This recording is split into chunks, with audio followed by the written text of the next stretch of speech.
Hello friend, আমি বেরিয়ে পড়েছি আমার স্টুডেন্টের ভাইয়ের অন্নপ্রাশনে। প্রথমে তো আমি চলে এসে সবার সাথে দেখা করে বসেছিলাম কখন যে খাবার জায়গা ফাঁকা হবে। তো দেখো খাওয়ার জায়গা ফাঁকা হয়ে গেছে, আমি বসেও পড়েছি।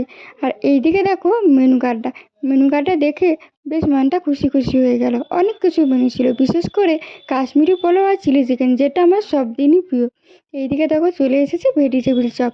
ভেজিটেবিল চপটা খেতে খুব সুন্দর লাগছিল, যদিও আমার ভেজিটেবিল চপ ভালোই লাগে। তারপরে চলে এলো স্পেশাল পোলাও আর চিলি চিকেন। তো কি দারুণ লাগছিল খেতে, আমি তো অনেকটা খেয়ে নিয়েছি। তারপরে ভাত ডাল আলু পোস্ত তো আমি খেতেই পারিনি। তারপরে চলে এসেছিলো মটনটা খাওয়ার পরে চলে এসেছিলো অন্নপ্রাশনে যেটা চাই সাই পায়েস। তো পায়েস, চাটনি, পাঁপড়, মিষ্টি, সন্দেশ এগুলো তো খেয়েছি। তো খাওয়া দাওয়ার পর শেষে খেলাম আইসক্রিম আর হাজমোলা। তো ভিডিওটা কেমন লাগলো অবশ্যই কমেন্টে জানিও। সবাই ভালো থেকো, সুস্থ থেকো, টাটা।